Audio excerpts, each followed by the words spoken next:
Good evening, everybody. Set up there okay. Let me just check something here. Yeah. Hello. How's it going? It's Sunday. It's me. We're back with another smaller stack of books that I read this week.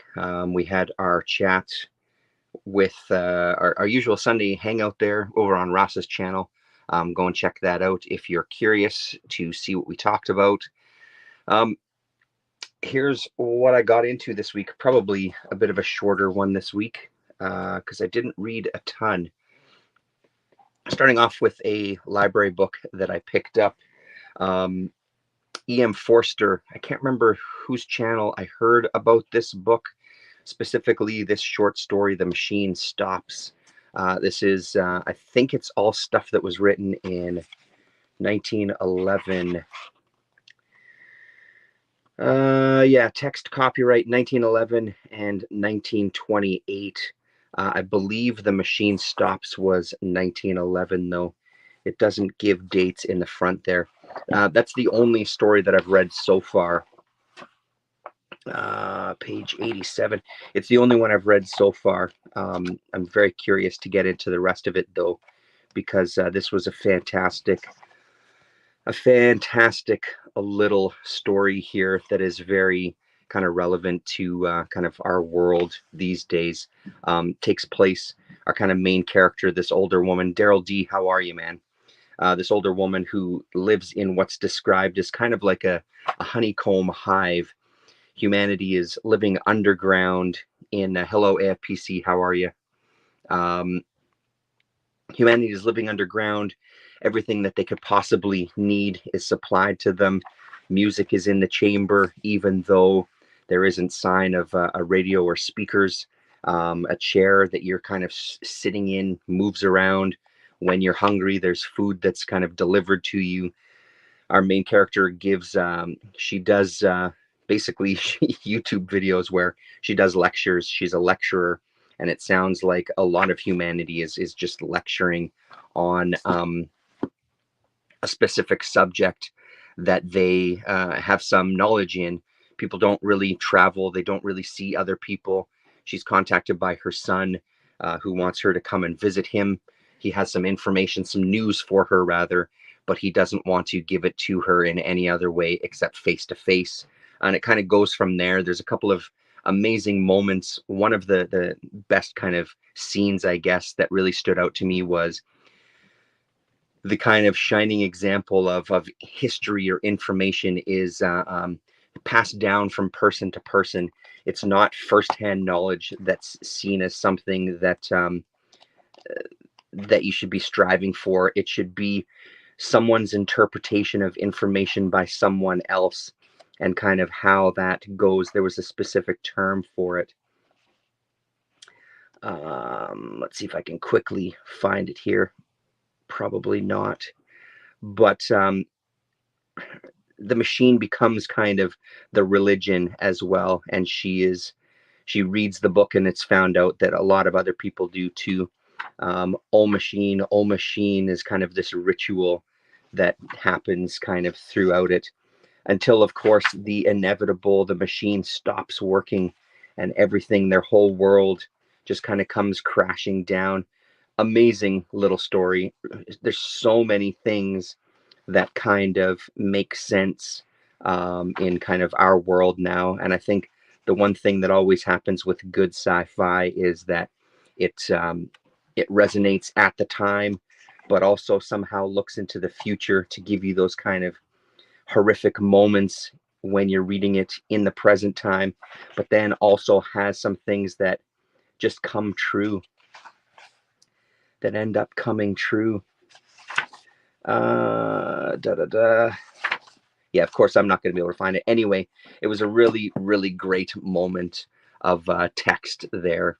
This idea of getting information from somebody who's interpreting someone else's interpretation, and so on down the line. Yeah, amazing stuff.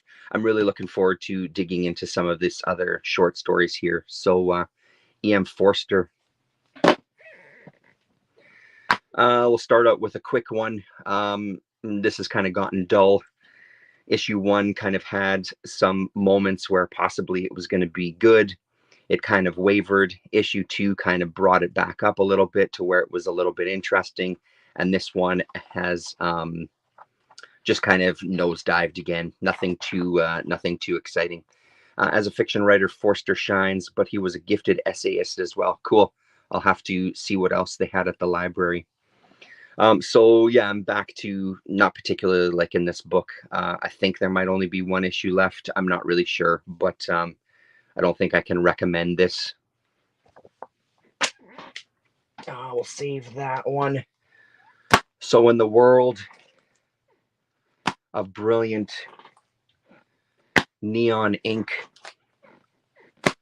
on covers, I think this is it now for the Night Terrors kind of main story. It was just a 4-parter. There was an intro book that I don't have, and then there's going to be a final issue that kind of ties everything together. This is DC's event that's going on across its universe with a bunch of different books. One of the other ones being this Zatanna with the Doom Patrol character. Cliff is his name. It was just a 2-issue. And I think what ends up happening a lot of times with these series and events that go across, this could have been a scene in one of these books, maybe a couple of pages stretched out to 2 issues, and it was really, really dull. This was the only one of kind of the main titles that I was a little bit curious about. There's a million more. You can have your Green Lanterns, your Robin, etc., etc. There's a whole bunch of them. None of those interested me, but this one I was curious about, and I should have passed on it because it's dull as all hell. This book, however, really great. I won't show you issue 4 because there's quite a bit of spoilers in it, as it really ties everything together. Yeah, so Night Terrors issue number 3 here. There's your creative team: Williamson, Camuncoli, Wingard, Nessie, and Martin.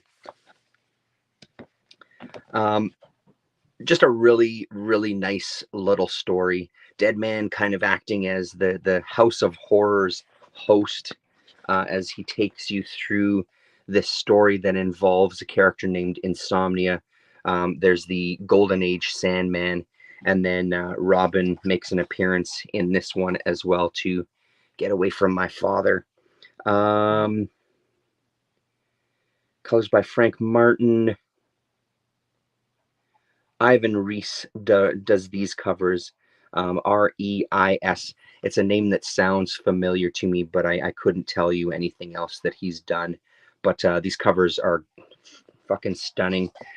So not a bad story at all. And I think Rasa and I were talking about it. I think for us, as people that just don't read very much modern Marvel or DC, I think that distance from the whole thing really helps. It's weird that the character's name is Insomnia, but everybody in town is asleep. Tiny bit of a spoiler here. This is kind of looking at his past, how he became who he became. There's a kind of look at some of the other ones: Catwoman, Harley Quinn, Poison Ivy, the Joker, and I think there's a bunch of other ones here. Yeah, Wonder Woman, Shazam, Black Adam, Titans. I think all of them were kind of 2-issue little bumps. So I think it's worth it. We get a little Deadman costume on Batman there as well. So super fun. I'm very curious how it's going to wrap up.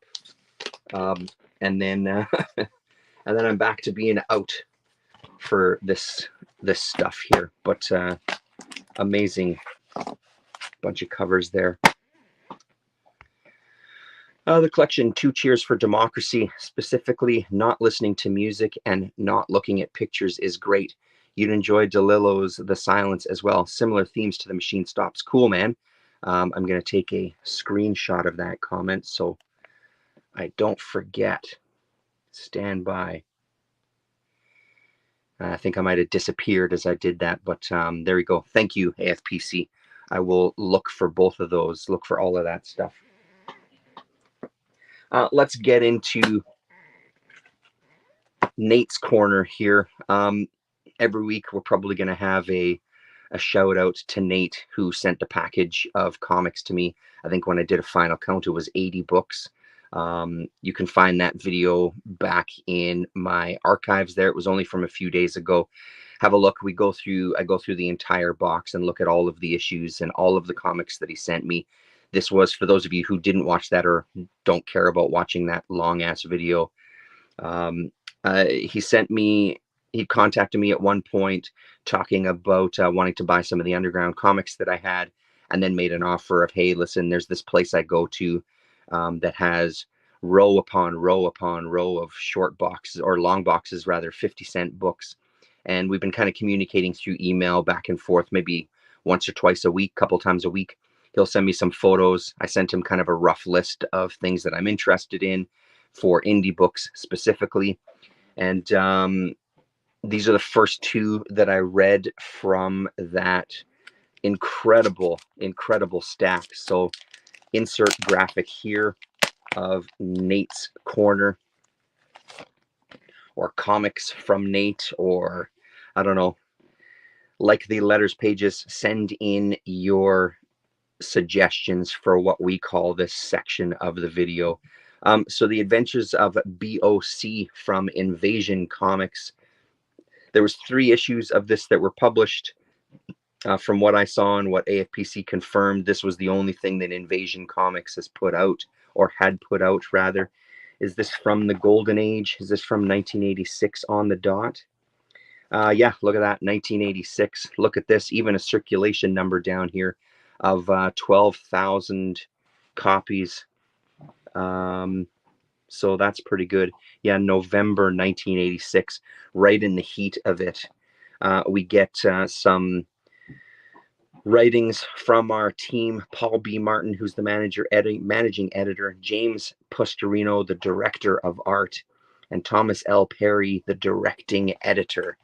Very fancy names there, fellas. And then there's your credits at the top.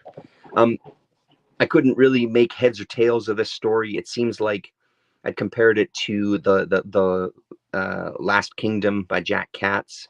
It feels like it's that level of dense as far as the world itself goes. The writing in here, it's not as dense writing as the Last Kingdom there, but the ideas behind it are incredibly dense. There's this world and our main character who's you're either kind of channeling the light, you're becoming the light, you're one with the light. So he's sort of finding his powers and his place in the world, and whether he's going to be a part of the Empire or the Jedi. Basically, I mean, it seems like a very, very simple good versus evil kind of premise going on. From this day forward, August 24th will forever be known as the Day of Nate. That sounds good to me. We'll have to do a little something special every August 24th. The first thing that caught my attention, obviously, is the cover. The cover jumps out at you. Nate for president. Yes, indeed, Daryl. You guys could especially use it down there. You need some options down there. Nate is as good as any. So beyond the cover, this first page really caught my attention to just the kind of angle on our main character, all the business that's going on, the smoke, I guess, coming out of his mouth, or maybe that's the light escaping his body, the layout of the page. I love the look of him as well. It's really amazing stuff. David Hein was a name that, even though I couldn't remember the name, was a name that jumped out at me too. This strange embrace. It sort of has a feeling as Hein's work there. Cornel West, you guys absolutely need Cornel West. I'd be voting for him if I lived down there. He doesn't stand a chance, though. It'll be sabotage. We'll save the politics for another stream, though. I have a lot to say about that kind of stuff. Cornel West is a fucking an amazing human being, though. There's no doubt in my mind. So just really amazing looking stuff here.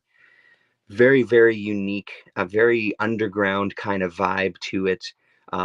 Someone, again, that we've talked about before, where you can see that this is someone that just wants to make a comic and has this kind of story in them.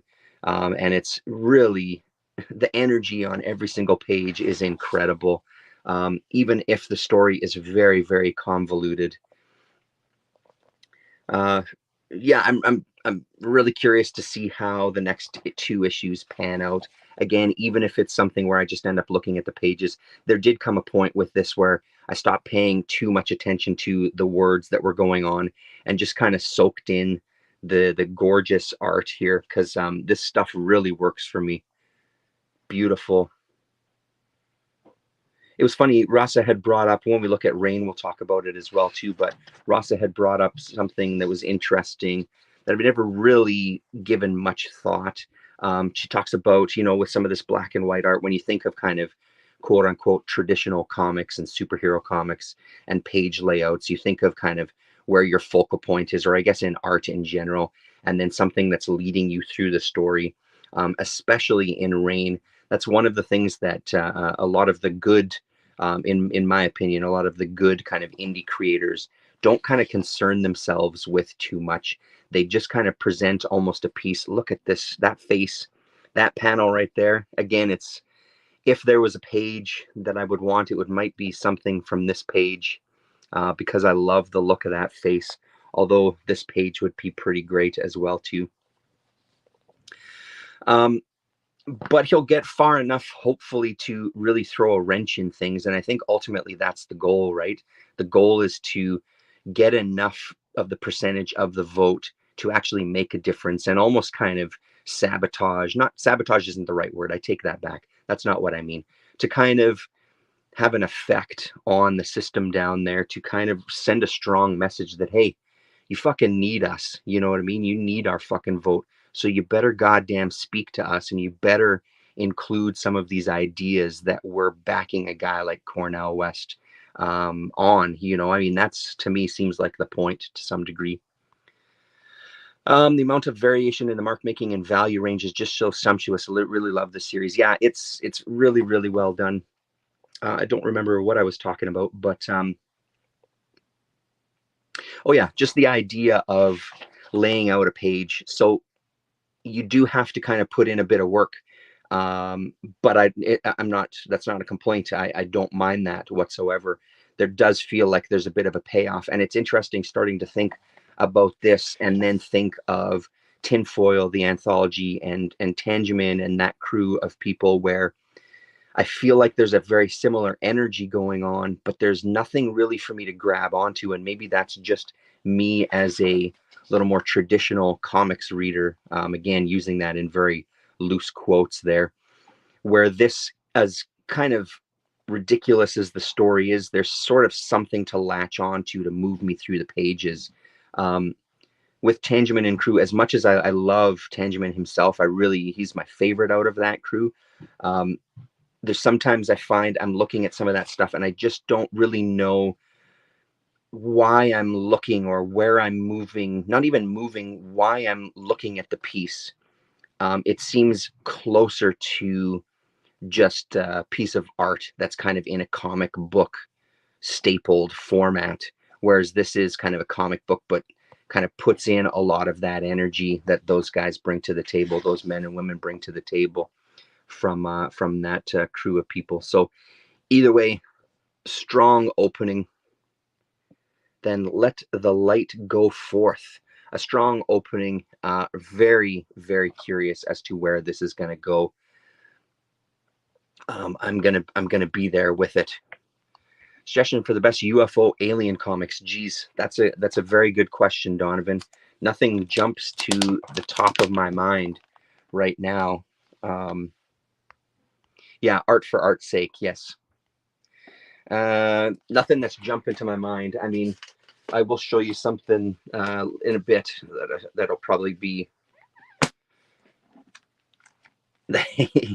that'll probably kind of fill that need. So finally, for the reading this week, and probably the one that kind of stunned me the most, to be honest. There's a few that jump to the top of the pile. This is one that I've wanted to read for the longest time. It's kind of been on a list for a long, long time. Um, it's a Tundra series. This is book 2 of 6.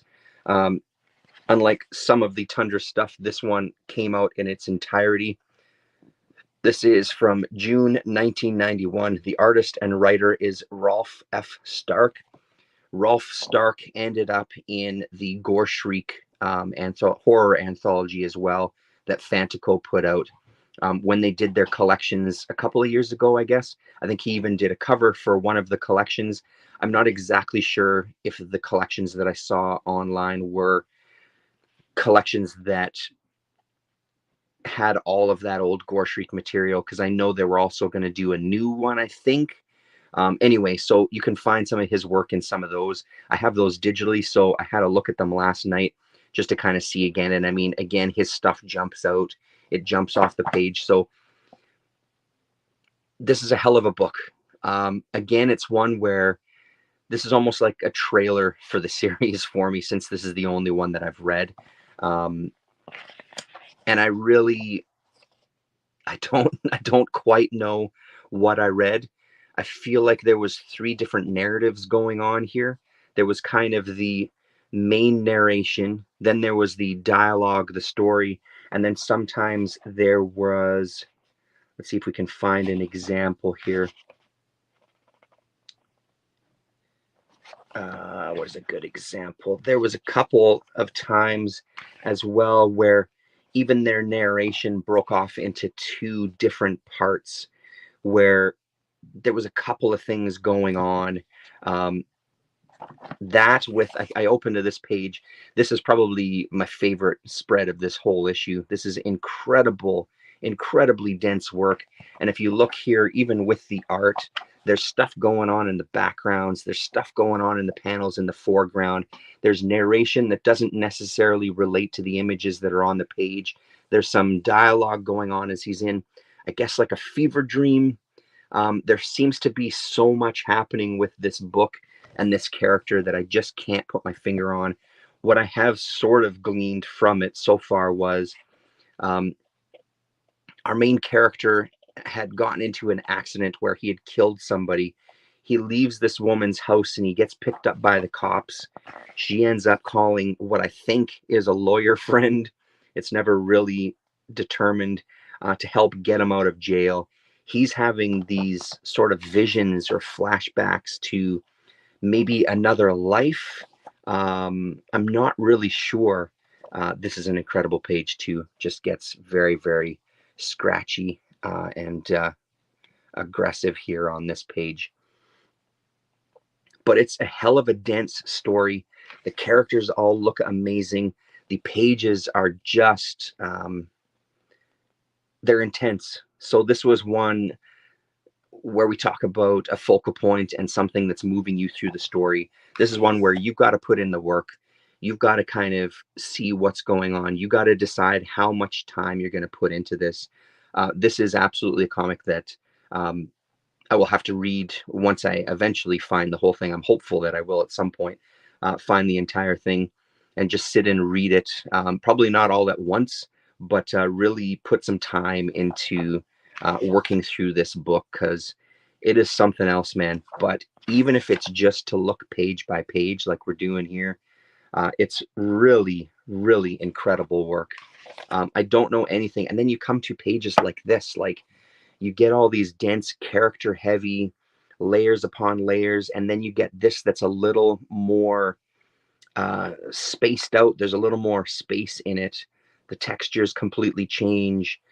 These kind of silhouetted buildings and planes, they almost turn into these abstract just shapes and smoke. Beautiful, beautiful. I mean, that's a beautiful spread too, even looking at it on camera. That really looks amazing. Almost stenciled to some degree, right? But beautiful.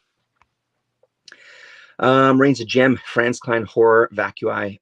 Oh boy, you're using words that I can't even say out loud. Never mind understand. So beautiful, beautiful stuff. Yeah, Rolf was Rolf was a character, man, and again, like those those those Gore Street books are something that I do see every once in a while. It's just when I do see them, they're incredibly expensive. But I've always been curious about them. I mean, digital is great for now. Getting them for free online is great for now. But at some point, it would be great to hold one of those issues in hand just to take a real good look at them. This page was pretty good too, kind of busting out as they're having intimate relations with each other, busting out the smaller panels almost in like a Joe Matt kind of way. Really good. There's also, it feels like there's a little bit of Guy Caldwell in kind of the faces and character design there. And then just these moments that are kind of horrific after they kind of finish. She says, "Here, let me take that mask off." And when she takes the mask off, there's kind of again this flashback. Have you seen Archie 1941? I have not, Donovan. So beautiful looking stuff. This is one that man, oh man, I just loved. Yeah, it took me a long time to get through this issue because it was a lot of just stopping and admiring pages, taking a break, going back to it, just to try to absorb and try to glean any sort of information from this book. So, and AFPC pointed out this afternoon the similarities with the cover design as far as Akira goes, even with like this big bold lettering and the box or the window frame, I guess, on the front and everything. So, which I never noticed until he said that this afternoon. So, good pull on that one. So, yeah, Rain from Tundra. Um,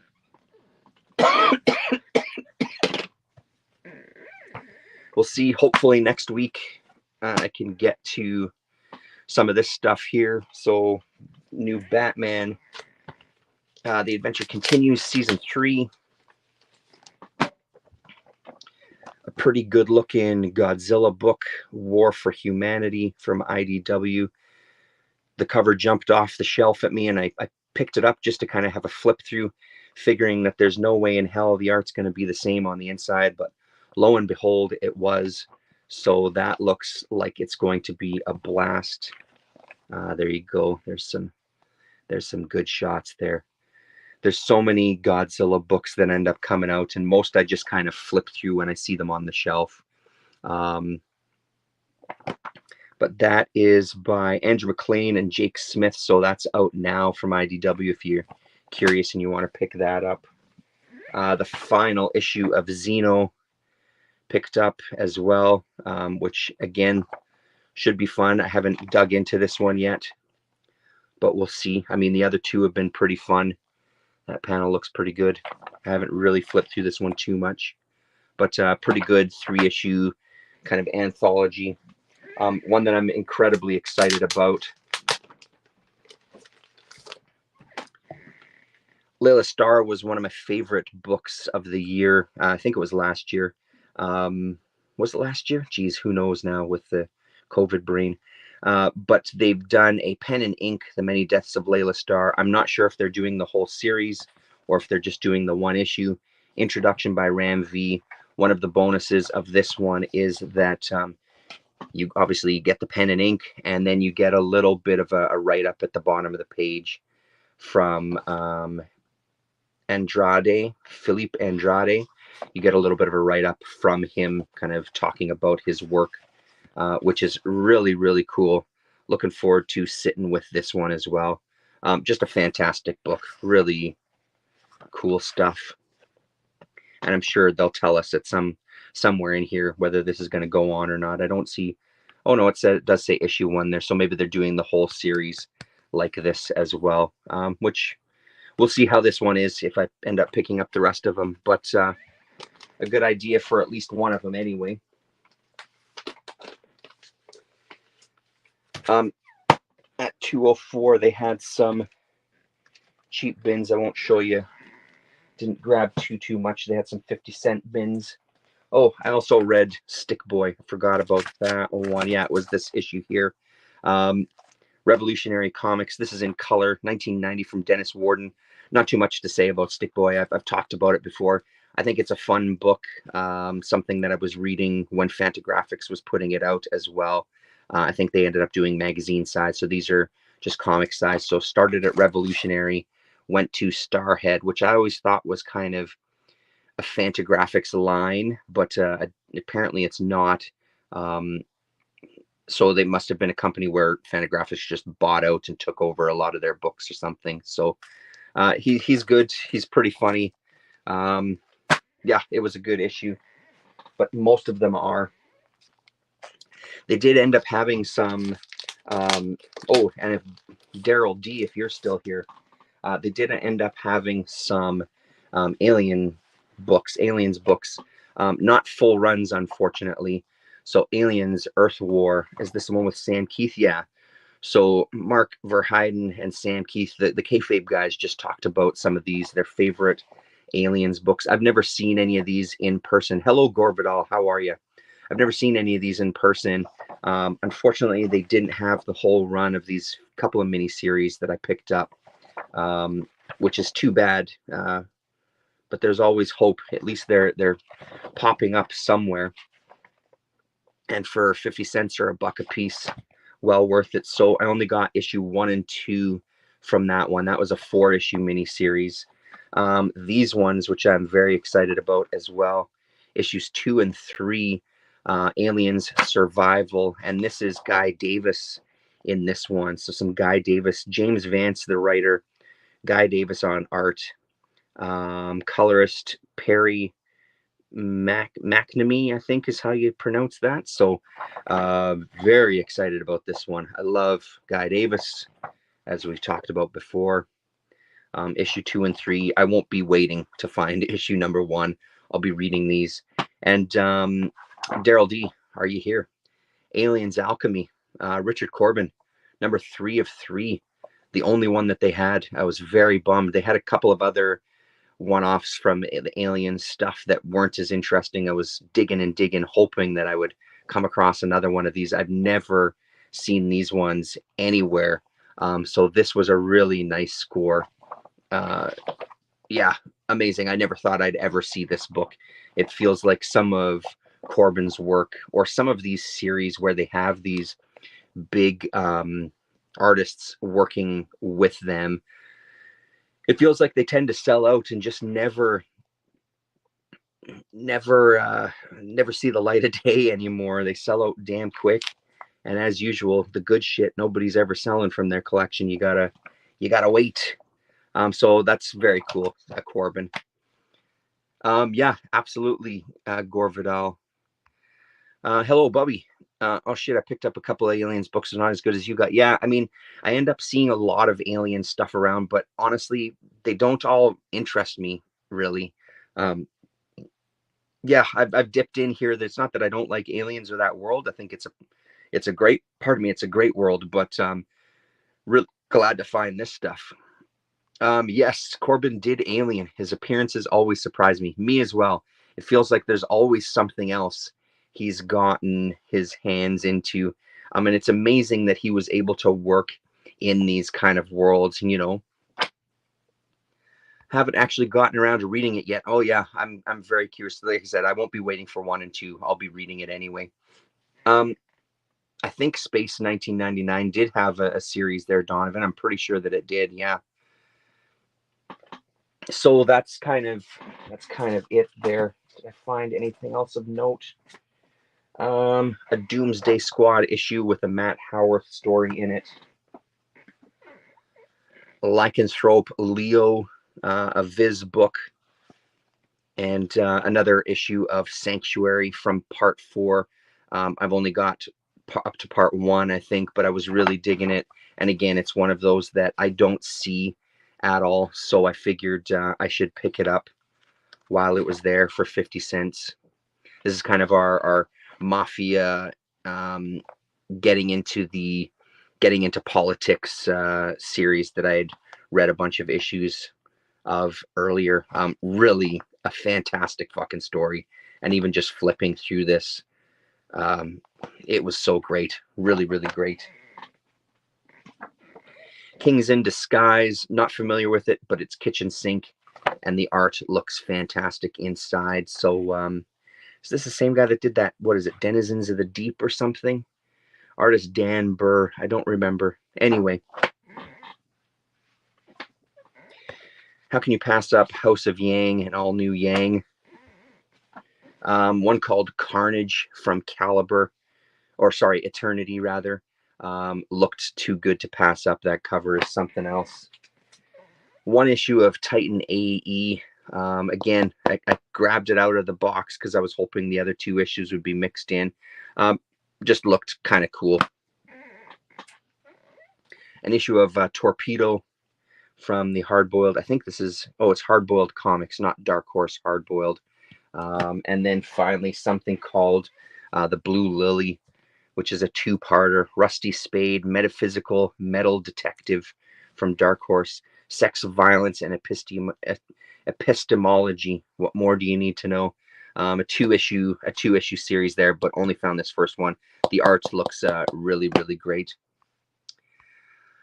Let's see. Starhead put out a great anthology of women cartoons called Diva. Yes, Diva. I do have that one bookmarked on my want list on Lone Star. Just a couple of issues. Yeah.